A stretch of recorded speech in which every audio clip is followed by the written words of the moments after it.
Hello, everyone. I think we're being slowly joining. And yeah, welcome for those of you who don't know me. I'm Nicholas Clausen. Welcome to this session for the Interactive Fund of 2025. I should probably just wait in case there's some stragglers. Don't need to dive into it right away. But yeah, it feels like we have a good number. So I don't know, that feels like a critical mass for me. Um, And yeah, I want to note also my colleague Heather Campbell is here as well, a coordinator here at Creative BC, who's a key member of the Interactive Fund team. Also Matthew Perry, who's the manager of funding programs here at Creative BC. He's here as well. Um, and I know there's a lot of we won't go through the introductions for the rest of you, but there's a lot of you, which is exciting. We tend to be oversubscribed on this fund. It's a really popular program, and it's great to see all the interest. I wish we had more funding to disperse, but it's always exciting to see the uh, the excitement the interest and all the great applications we get. So why don't we start? Oh, sorry. Yes, I will. There is some housekeeping. I'll get into it in a second. Uh, but first, I do want to recognize that I'm speaking from the traditional territories of the Musqueam, Squamish, and Tsleil-Waututh nations. And with that acknowledgement comes recognition of my personal responsibility, also that of Creative BC's, to use our position to uplift Indigenous content and voices through our programming decisions. There's a couple resources here that I find quite interesting. The First Peoples map is a really interesting overview of the kind of the cultural and heritage of the various First Nations of the province. So check that out if you haven't already. Also, the Indigenous screen office protocols, which are referenced in the guide as well, if you haven't seen those. Those were developed primarily for um, film and television, but I think they apply across creative sectors. And again, check that out if you haven't already. It might be useful in your work. I should mention this is being recorded for informational purposes. For folks who couldn't join us today, we will post this so they can view that. So, your image may display, your name may display. You may want to change that if that's a concern for you. Some other housekeeping notes. Just please keep your microphone on mute. Just, if you're in a coffee shop and there's an espresso machine going off in the background. Also, we will have questions, so don't fear that. We'll just do that in the chat. I think that'll be cleaner, and Heather will help coordinate that and share those as they come up. This presentation is broken into sections, so we don't want to do just a batch of questions at the end. You can certainly, there'll be opportunities within the session to ask those questions, but you can just include those in the chat, and that way you post them whenever they come up, and then Heather again will help us through those in those moments where we break for questions. If you do have a question that's really specific to your project or situation, you probably best to follow up after. You'll be the kind of best judge of whether it's a question that helps everyone or whether it's super specific to you. But yeah, just know that you can follow up with us afterwards, and that we can do a one-on-one calls if need be. All right, so a few notes about this is a partnership program. This is a joint program between Creative BC and the Arts Council. And for those who don't know, the BC Arts Council is a provincial body that supports arts and cultural activity in communities across BC through supports to artists, cultural organizations, art galleries. We really appreciate this is a long-standing project. I don't know, it's a decade plus that we've been doing this. I'm not sure the exact number of years, but we're always keen to roll it out every year. And so this year's no different. Great. The folks at the Arts Council are great partners. But we here are Creative BC. We have a pretty similar mandate, but more of an emphasis on economic development. We kind of position ourselves as an industry catalyst within the creative sector. Um, I don't want to overstate that difference, but I guess it does explain that why this program has a bit of a greater focus on artistry than maybe some of the other programs. Um, you'll see the sectors we cover here: book and magazine publishing, interactive and digital media, which is obviously this falls within that portfolio, film and TV, music and sound recording.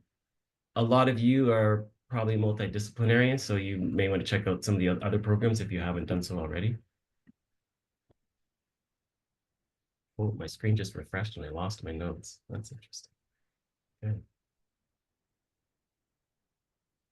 Sorry, you're seeing a bit of how the sausage gets made here. It's not that exciting, but anyway. Um,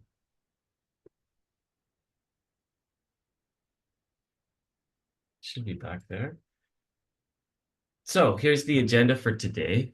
Yeah, program overview, eligibility, application process, evaluation and decision making, commitment and contracting. Again, we've broken that out into sections so that you can hopefully you'll have an opportunity. If you do have questions, you can basically they'll be in line with the section that we're going through in that moment.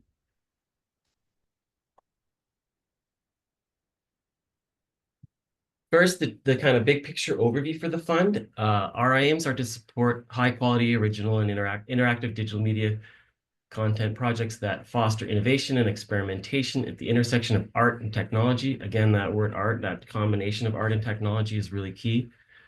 We do want projects that are creatively and financially achievable. Obviously, that's part of the criteria is how kind of viable what's being proposed is. We want to show a clear path to broad access and engagement. That doesn't mean it has to be like a huge audience, but we just want to know kind of that you thought about audience and that you have a audience in mind and that there's, whether it's big or small, just thoughts around how that informs the creation of the work. And then we do want to see a positive impacts on or for the arts and cultural sector. Some of that, again, we'll get back when we look through the evaluation criteria. We'll circle back on that. Again, like I said off the top, I do want to underscore that kind of the heavy emphasis on artistic expression, innovation, and experimentation. That's always been true of this fund, but I think in recent years it's become even more. There's been some fine tuning to bring that out in the guidelines more clearly.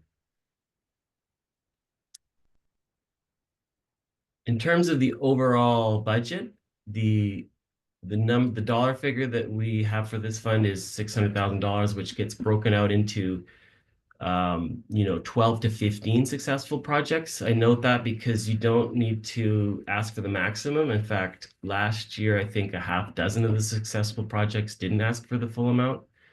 It's really case by case. And so it doesn't, I guess I say that because it doesn't either like help or hinder your application, whether you go for the full 50 or not. It's really a matter of the merits of the merits of the proposal, regardless of the dollar figure. So yeah, there is a bit of, we do have to, there are some considerations in terms of getting to that final dollar figure, but you don't need to kind of worry about that as you're proposing your project. Again, the deadline is June 16th, so hopefully that gives you lots of time. And yeah, we'll give you till midnight if you need those final minutes. So in terms of the changes from the previous years, this is the big one, of course, that the guidelines are largely unchanged, except for this year there are no video games. And I know a number of people I've talked to a number of people already about that.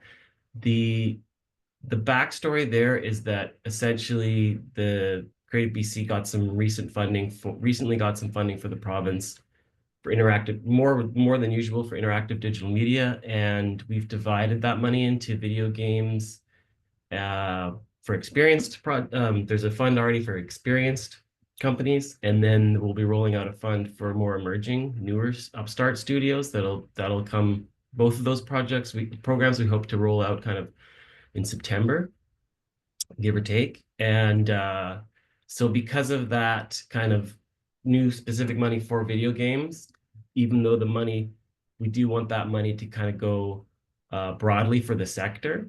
So interactive digital media obviously includes a variety of different forms, and this allows us to really prioritize interactive work in this fund and then video games in those other funds. That said, I get it. There's like, definitions on this stuff are tough, and we don't want to be too arbitrary and strict and rigid in terms of how we define these interactive works that may have, playable media, or they incorporate game-like elements into the project. Um, Also, there's some interesting kind of things happening with video games that are physical installations or location-based, or, if there is um, we did want to keep that open in terms of, oh, there's a video game content, but it works in a live performance in this way. Can we still apply? And in those cases, yes. At the end of the day, if your project is kind of in the borderlands and you think it should fit, because it's not a conventional game the way we understand, the way games are marketed and distributed, by all means, reach out to us and we'll have that conversation. But yeah, I think again, I wanted to give that rationale of like basically trying to like not compartmentalize, but give a bit more clarity to the delineation between interactive work and video games.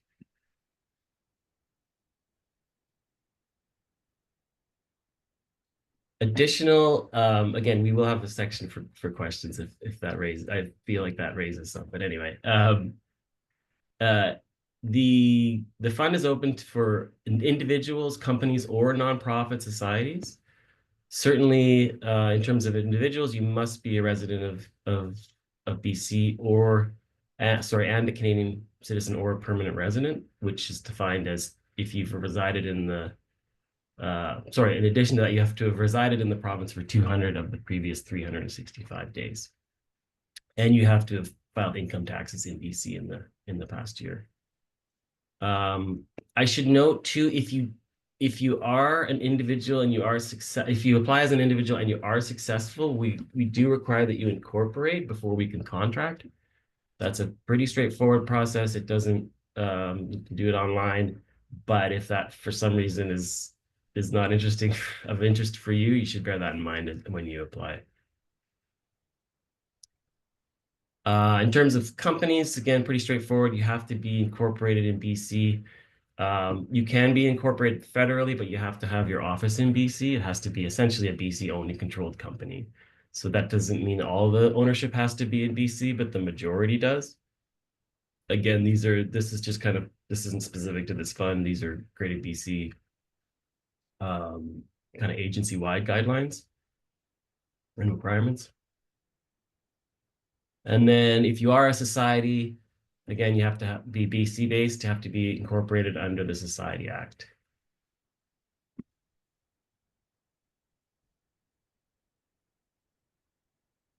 Further to the eligibility of the content, 100% of the copyright must be owned, controlled, or optioned by the applicant.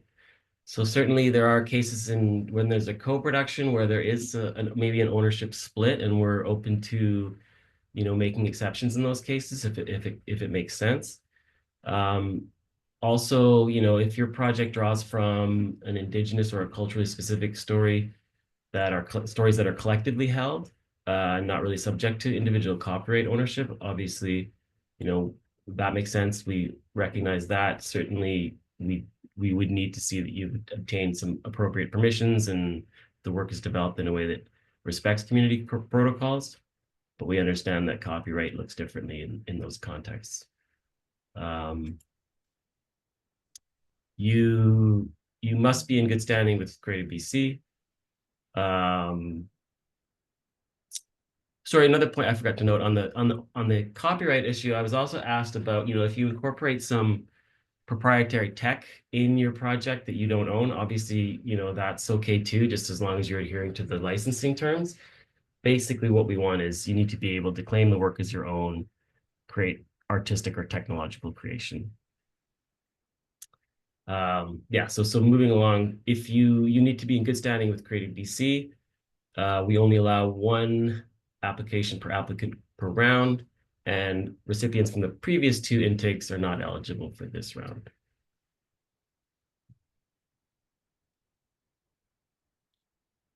In terms of how we define these projects, they need to be primarily digital with interactivity central to the experience. They need to be entertaining, informative, or educational. They need to have a strong narrative point of view or statement. And again, this is kind of back, think about an artist statement, or, if you're creating some other type of work, it doesn't mean it needs to, narrative can mean a bunch of different things in a bunch of different contexts. And, and a statement can as well, but it's like, basically you need to be having, is there something you're trying to say? What are you trying to communicate? What's the intent? Um, what's the meaning behind it? I think, again, that's to separate it from maybe projects that are more like a software or a product or a tool, is that no, we want projects that that have something to say and represent your artistic, and it could be, again, that's broadly defined, but some sort of artistic expression, some sort of creative expression. And this is intended for release on digital platform, network, or device, or in an exhibit or performance setting.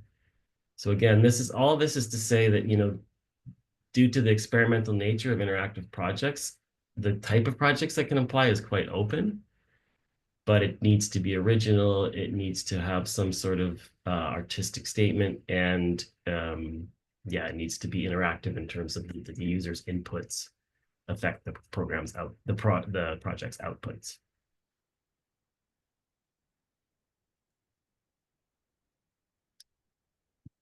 So this list, again, it's not exhaustive. But it's it points you in a direction. Digital basic art installations, interactive immersive theater presentations, location-based or public interactive installations and presentations, interactive websites, XR, virtual reality and augmented reality, and then any kind of mobile or tablet applications. And if your project isn't on this list, but you feel it meets the other criteria, obviously, we encourage you to apply. In terms of the ineligible project types, again, as noted off the top, conventional video games positioned and marketed as such, sort of a kind of a personal or society or company website that's just informational. Streaming video, like video or audio content intended primarily for streaming services or social media platforms. Anything that's like primarily intended to be convergent or companion work to a film or television project, or really any project. If what you're proposing can't stand alone and it's kind of subsidiary to something else, then we want something that's original. It's ineligible if it's primarily corporate or industrial in focus, catalogs of repurposed materials, digital ramp up or transformation plans, and then digital presentations with no interaction.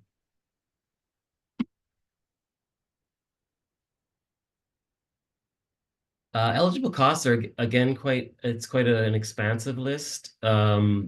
Research, labor, the technology, the kind of development of the piece, even expenses related to like hard costs related to copyright clearance, documentation, design and development, technical administrative expenses, travel costs. They have to be associated with the building of the project, though, not just to go visit somewhere.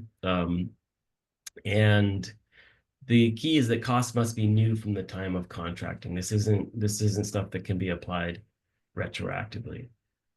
We don't require that all the costs be incurred in BC, but we certainly, want to see the vast majority of the costs incurred in BC. We understand sometimes maybe there's someone with a specific skill set that's not in BC that you need to enlist their services, and we understand that. But basically featuring BC talent will be a benefit in the evaluation process. So bear that in mind.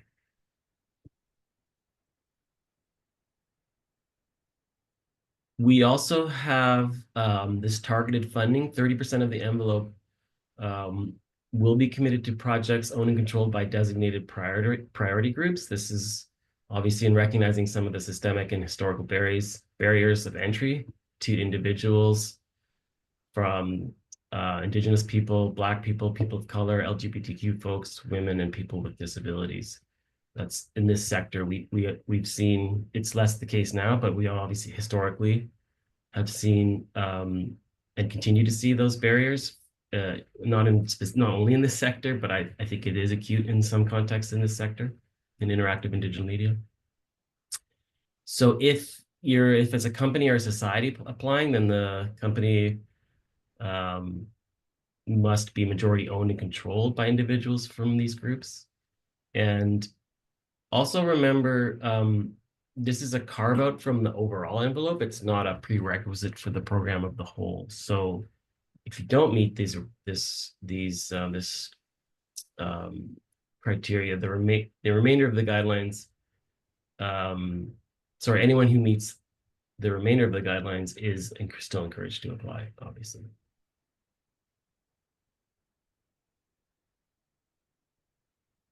Just a little bit about the mechanics of that. You'll make a declaration when in the process of applying. One of those later slides will show the application form itself, and that'll be a question. The any of your key creative team, you and then any of your creative team will then get what's like a self-identification email. So you might want to give your team a heads up that will come after you've applied, that you'll submit their information and they'll get that self-ID request as well. I wanted to also contextualize that this information is really crucial for us in terms of knowing who's applying, who's receiving funding. Again, this is across all our programs. It's not specific to this one. This allows us to better understand how we're doing agency-wide in terms of representation and again, who's getting the money and who's applying.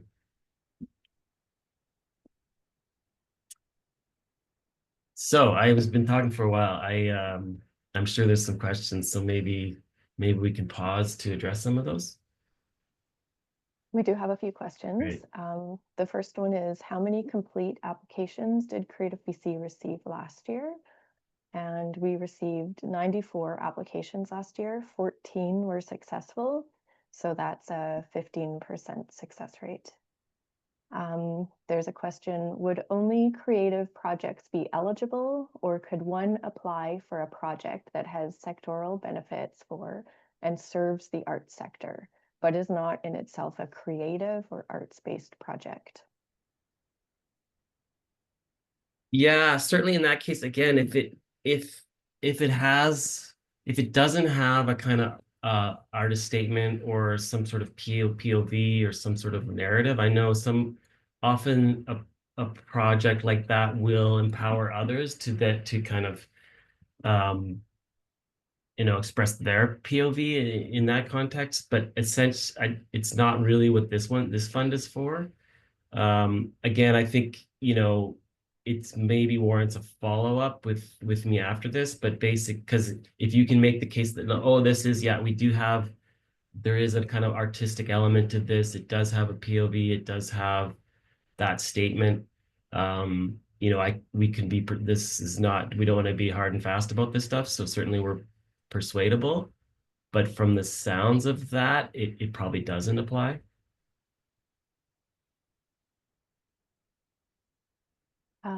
The next question is, do you have to register as a corporation, or can it be a sole proprietorship? Yeah, it can be. It's either. Yeah, it's not. It's just basically a business registering. Yeah. Will there be an additional info session for the September Video Games Fund? Yeah, we haven't crossed that bridge yet, but I can imagine doing that. Yeah. From the time of contracting, that's a quote, does this have to occur when the project is approved, or if work has begun with the anticipation of hitting a deadline that will lie shortly after the expected approval? Is that possible to be captured as well? Yeah, if I think I mean maybe Heather, you could if I'm understanding that correctly, you don't have to wait to do any work. Like I understand that maybe our timeline doesn't line up with yours, so um it's not like you have to do nothing until the contracting, but I don't know, Heather, can you? I mean, we typically do like the cost to incur after the contracting. Um, so that would be, yeah, you would have to, I suppose, adjust your timeline to incorporate that capture.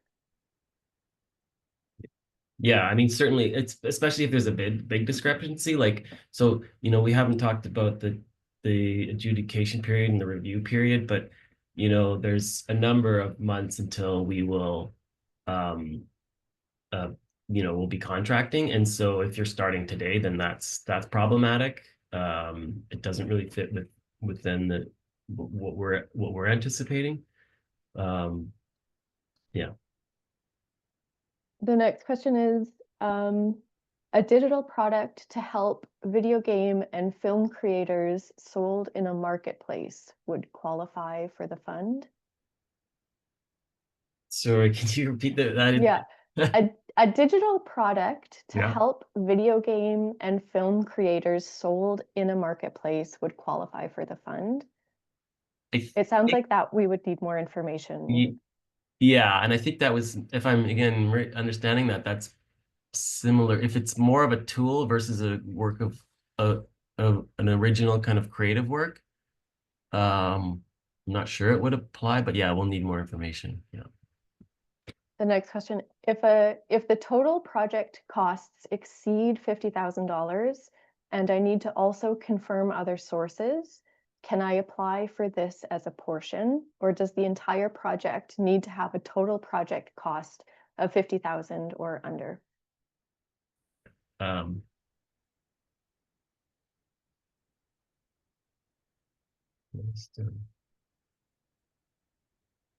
Are you okay, Nicholas? yeah, can you hear me? Sorry, it glitched. Yeah, Yeah. yeah, Okay. no, we can hear you. So the project can exceed $50,000, and the you can propose it as either this is a phase or the total project. Um, so no, it doesn't have to. $50,000 is not the required maximum for the project. Yeah, and I think it's funny. It's a bit of a blur. I think there's I'm sure that there is a slide later in the deck where we address kind of financing and budget. Yeah. Any other news to be shared regarding the Emerging Studios Fund for Games?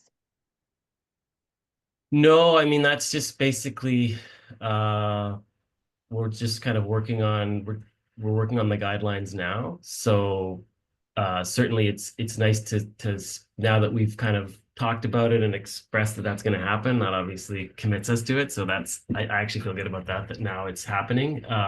We've been talking about it for a while and now we're able to proceed with that, but there's no specifics as of yet. Um, Someone says they see that it's possible to apply as a collective. Is it important that the three collectives are from BC? Like the three members of the collective, uh, I would, I guess two of the three would need to be. Yeah. I mean, again, it's majority. Basically, it needs to be clear to us that it's a BC initiative and a BC project, and this is, BCers making it. So again, that doesn't need to be 100%, but uh, more than half. If the corporation receives funding for the interactive fund, would it still be eligible for the video game business development fund? I don't think we've grappled with that. But sorry, that in theory, yeah, I mean, I guess if it's because it would be a different project, because it wouldn't be a bit, in this case, it wouldn't be a video game. Um, if you're applying for the interactive fund, you would be applying for something other than a video game. Yeah, I don't know, Heather, how would you answer that? Um, well, because I would say that because video games are excluded from this intake of the interactive fund, that the projects wouldn't have alignment for the video game business development fund. But I would also just ask for people that questions for other programs we can address at different time. And so if we can just keep questions related to the interactive fund for this sake.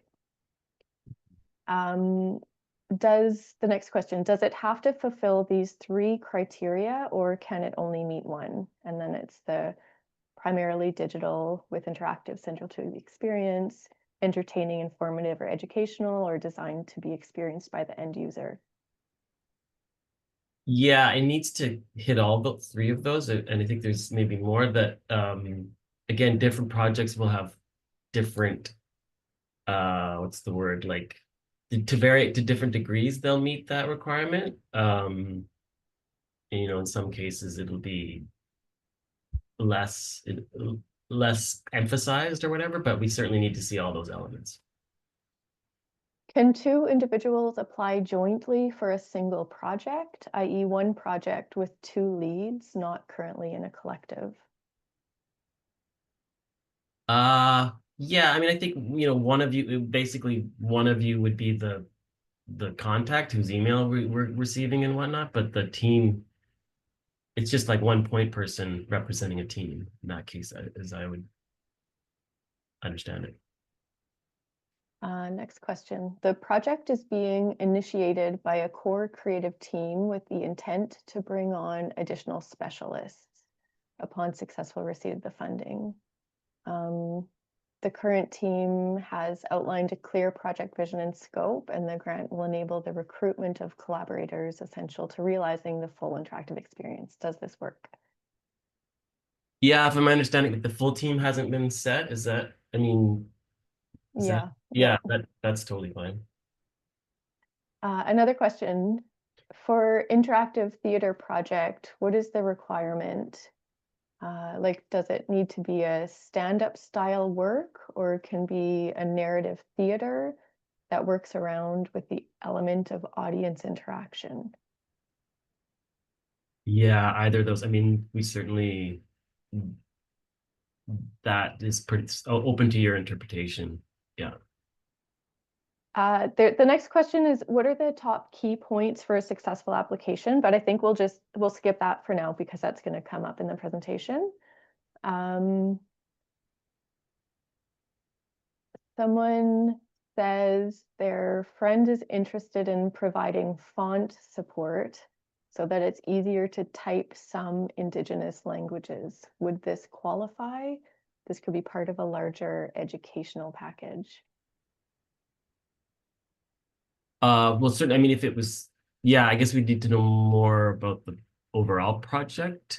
Yeah, I can't answer if that would qualify without having more information.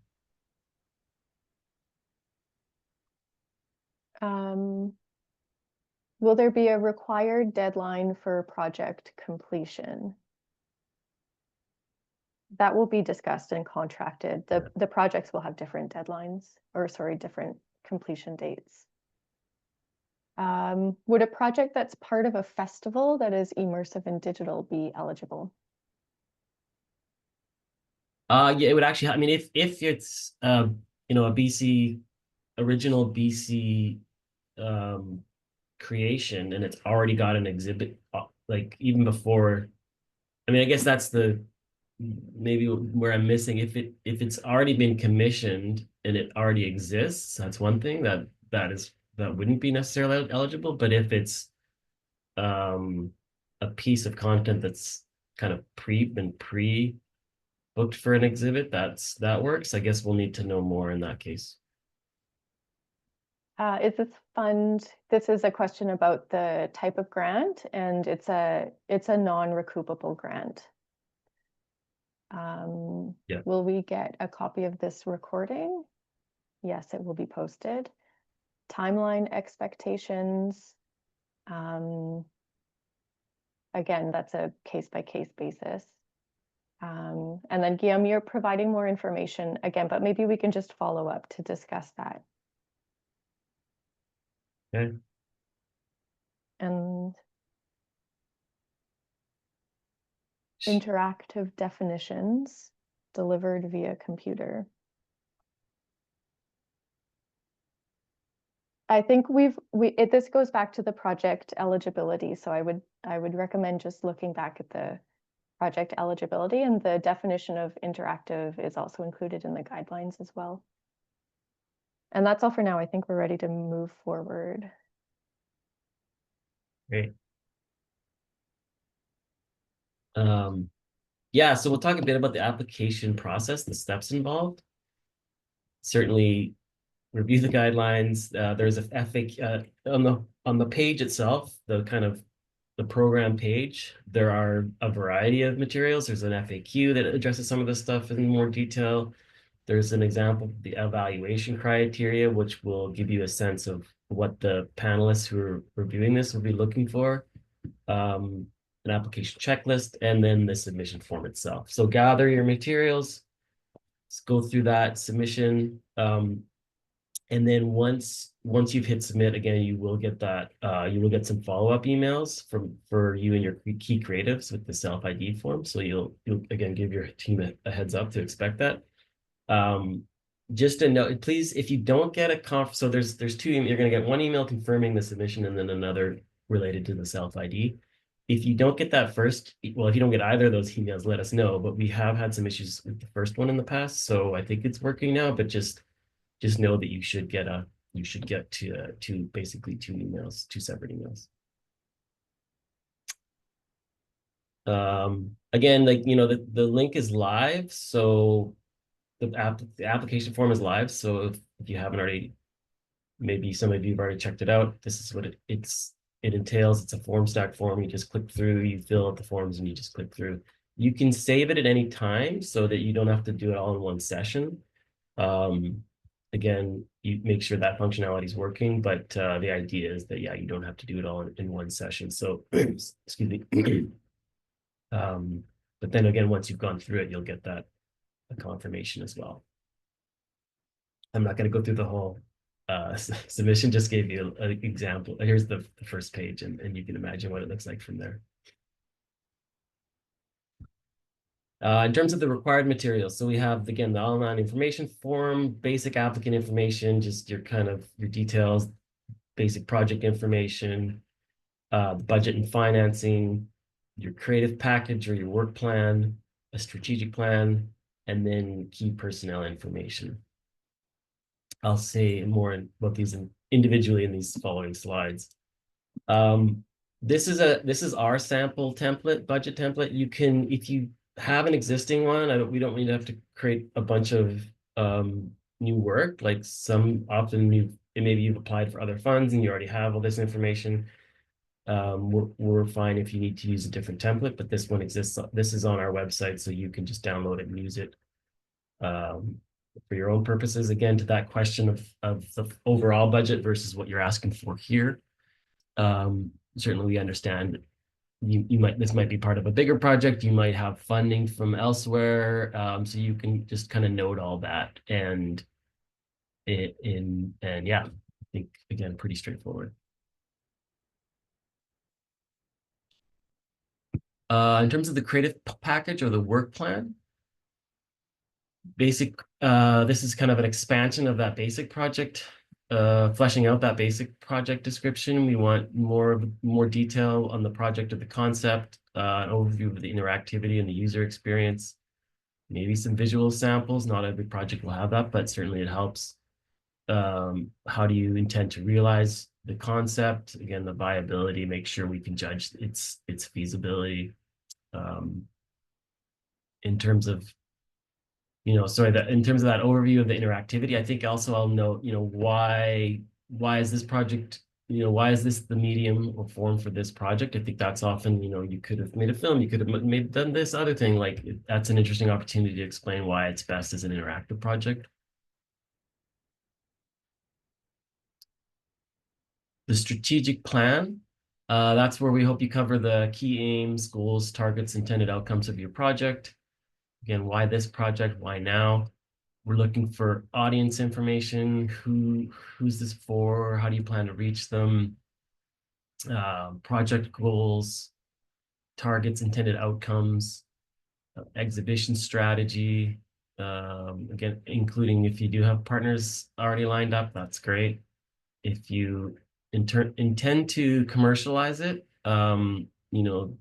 include target revenues and audience numbers, but also, I forget if I mentioned this earlier, this is, monetization is not a requirement. Like this is maybe one of the differences from some of our other funds where we recognize that if there's no monetization, that's totally fine. That it's neither good nor bad. But if it is part of your approach, then just give us more information there. And then, you should also speak to the anticipated impacts for your project in the arts and cultural sector. Uh, Basically how it aligns with the BC Arts Council's strategic principles, whether that's sustainability and creative development, Indigenous arts and culture, equity, diversity, and access, regional community or community arts focus. And in all of this stuff, feel free to reference comparable works to either demonstrate how you think your project can deliver on your goals or how your project is unique and differentiated.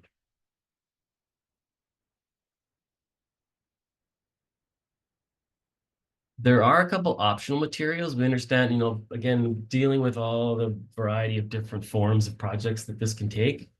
If you do have like a demo or a proof of concept or some sort of preview teaser, even previous work, definitely, feel free to include that. Again, it's not required, but it'll help. Often that helps the advisory panel make their assessment. Excuse me. If you do have a teaser with like inspirational footage or, if it's not like, we want you to kind of actually, we don't want the kind of mood board inspiration stuff. We do want to see your actual work. And then a community engagement plan. Again, for some projects, this won't apply, but in those that it does, a community engagement plan or a letter of support. Again, who's rooting for your success or the success of the project? Is the community behind you? Have you followed the proper protocols, etc.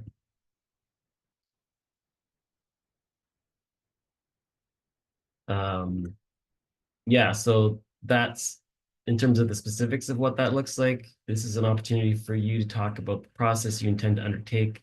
If you're working with underrepresented communities, should demonstrate how you're collaborative and respectful. Each plan is highly dependent on the needs of the project, so we don't have a template for that. That'll be, your best judgment. Again, a lot of this is informed by best practices from working with Indigenous subject matter in communities. So that the on-screen protocols guide is really helpful. And concept around narrative sovereignty informs all this. So again, you're the best judge of whether it applies in your case, but these are some things to think about. And again, if you have more questions about that, just follow up.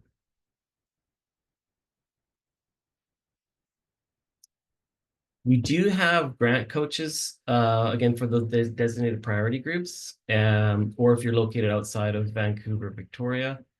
This is on the website now. I think it wasn't until recently, but you can, if you go back to the Interactive Fund homepage, essentially, or webpage, you'll see where you can find out more about our two grant coaches, Giorgio and Sammy. They'll be you'll see their calendars, and they will be able to do a 1 hour session with you. So that's a nice, again, that is only for the folks from those designated priority groups, or if you're outside of big centers. But in those cases, we do want to provide that. We do want to provide their services. So I think it's the really key point here is that it's not really about the merits of your application, because that'll be the job of the advisory panel and the BC Creative BC staff. But it is an opportunity for you, if you're not familiar with, if you haven't done a lot of applications. Both of these individuals have lots of experience with arts funding, grants, and grant writing. Giorgio, in fact, he's a previous recipient of the Interactive Fund. And so, but in both cases, they just understand like is this a clear, they'll be able to help. Is this a clear, expression of your work? Is it, do you have all the kind of materials in order? Certainly, yeah, you can kind of ask a variety of questions of them, but I just want to caution that it's not really about them saying like, yeah, you've got a great, you're going to win or whatever. This is going to be a successful application. They're not in a position to kind of do that. So it's more about just guidance and general, like, is this a clearly put together package? And again, there's more information on both of these individuals on the website, and there's you can link, you'll see kind of how you can access that.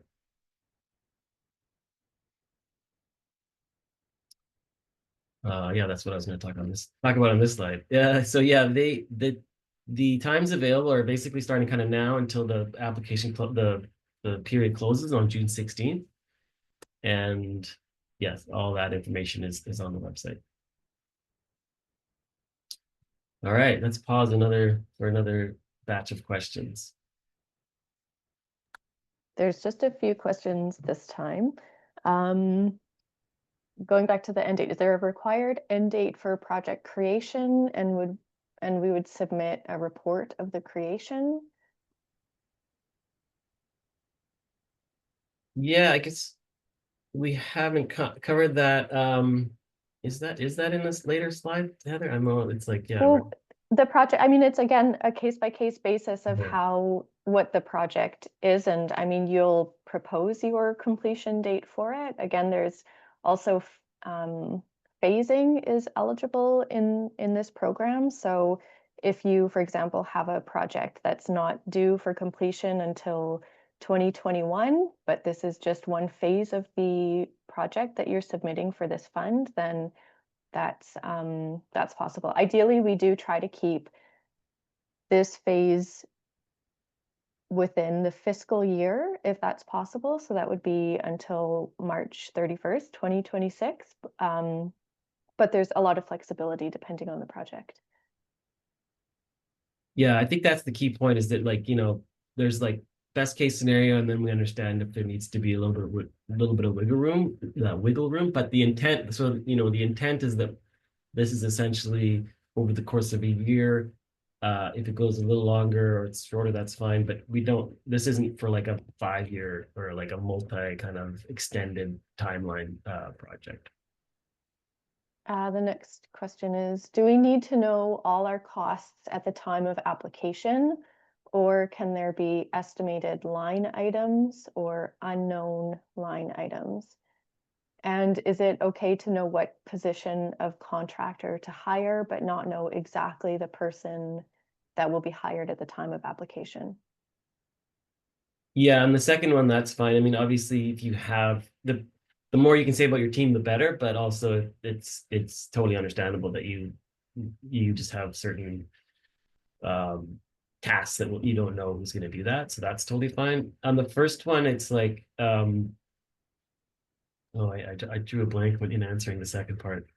Do we Repeat. need to know all our costs at the time of Right. application? No, I mean, obviously estimate, it's totally reasonable that these are estimates. I mean, the more accurate they are, the better, in the sense that the folks reviewing these applications will be pulled from industry, will kind of know generally what something might cost. And so if it doesn't line up with what they and we are expecting, that'll be a flag. But it's like, these are certainly we understand that these are going to be estimates. Can we get it? There's asking if there will be a copy of the slide deck available. Yeah, I hadn't considered. I don't see why not. Yeah. And then how can we follow up? The contact information will be available on the slide at the end. It's also posted in the guidelines, and it's also on the program webpage itself. In the last 2 rounds, how long did it take to get the results out? I can speak to that. The last round, by end of summer, early fall, we had provided the results to the applicants, and it was a similar timeline the year before that as well. Does the organization's primary purpose have to be digital or technology-based projects? No. That's all for now. All right. Okay, well, we're close to an hour, but we're also close to the end, so that I think we're on track. So yeah, a bit about the evaluation and decision making. The the process for again, this was somewhat addressed just earlier there, but confirmation that the applications are complete, that will be again June 16th is the deadline. There is the possibility if there is an incomplete application, we do want to allow people to complete those. So, but we ask for pretty quick turnaround. If you hear from us after that deadline and we ask for some clarifying things, we will want that back in 5 days, within 5 days. That allows us to do our eligibility review. Again, I think, there are some questions about what fits and what doesn't. So it's ideally you've clarified with us in advance of submitting so that there aren't any, you don't put a bunch of work into it to find that it's ineligible. And then the creative evaluation, that's where we enlist, and we'll say a bit more about this, but we enlist a panel to help of the industry folks that have either received the fund in the past or know the sector, and so that'll be up over a period of excuse me, you'll see there it's like 12 weeks from the deadline is excuse me, the minimum before we are able to communicate those decisions.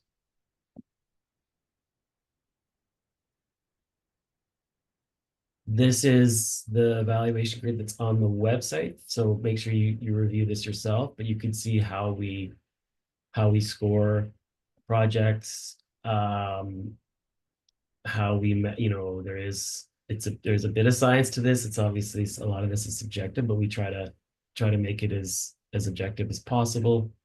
You know, we're looking for the background, the track record, the capacity of the applicant, their creative team, the strength, the feasibility, the originality, the creative quality of the project plan, viability of the project.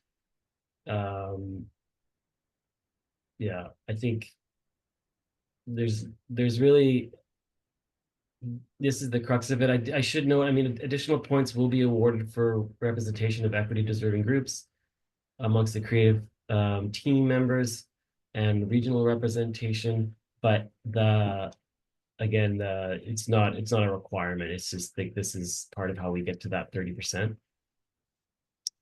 So obviously keep, if you're applying and don't meet that criteria, don't be discouraged.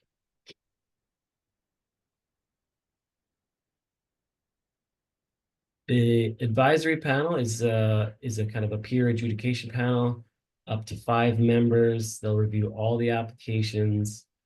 They are working artists and professionals that represent a cross section of the key demographics of the province and our sector. Creative BC are also involved in that conversation, and yeah, you'll be basically the panelists review all the materials, then we meet, we discuss, and that moment then we'll be reaching out to applicants who the successful applicant. Well, everyone will get a notification. And if you are unsuccessful, you do have the option of requesting feedback on your application. So again, you'll get that information once the decisions are made. It's really, I think at the very beginning, earlier on, that someone asked how many, so last year we got almost 100 applications for, I think, 14 successful. So again, I don't mean to be discouraging, just know it's like a really competitive and there's lots of great applications. So the reality is we can't support all the applications we receive.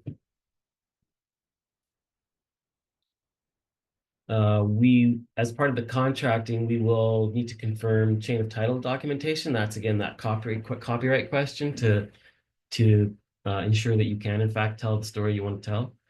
Confirmed financing agreement for those who the 50,000 is just a piece of the puzzle. We want to see just the confirmation that the other money is in place. And then any updates or changes to production schedule. Again, because this is over a course of a number of weeks, we understand that things change, and we just need to be kind of kept abreast. It's not it doesn't invalidate your application. It's just that just allows us to understand um, what we should anticipate.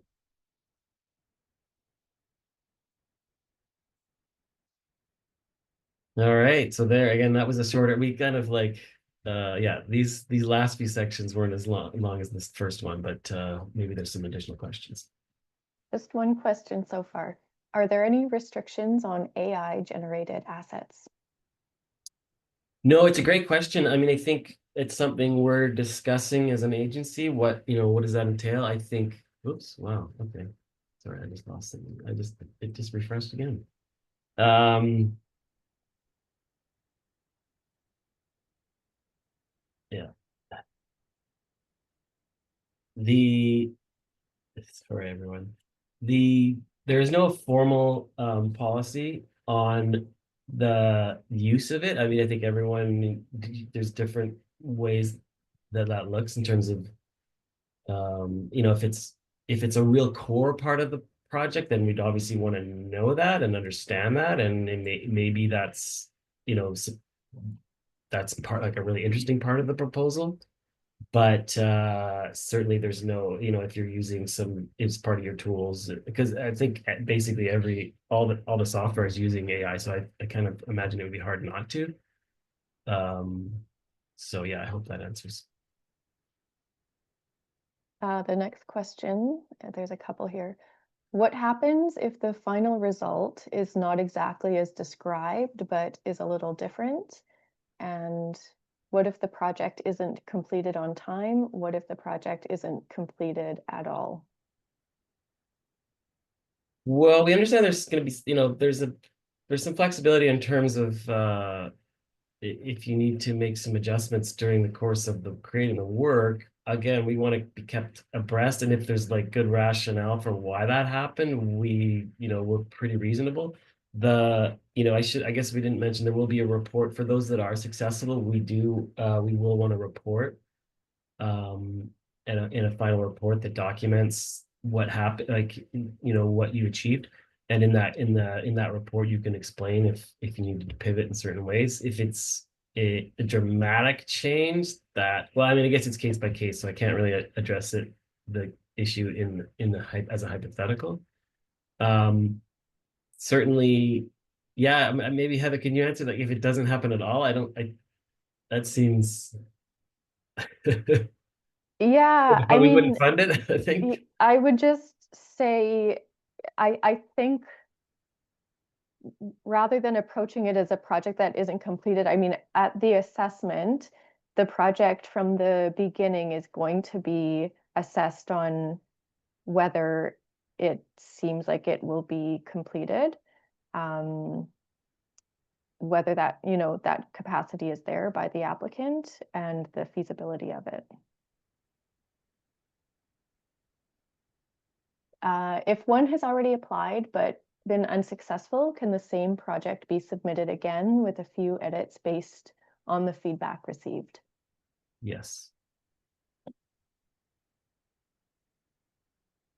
And that's the last question for now, unless there's any more.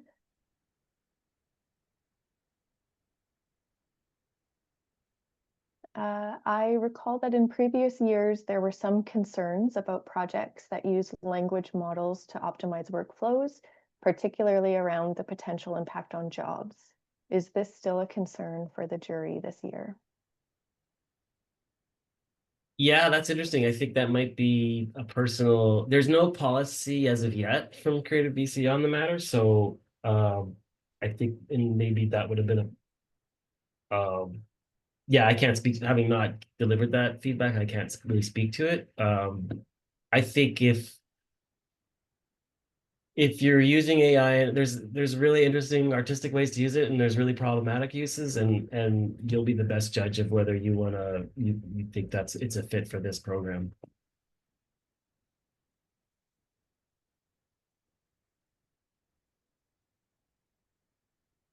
Well, that was all for the questions, and we're at 11 o'clock. Right on. Wow.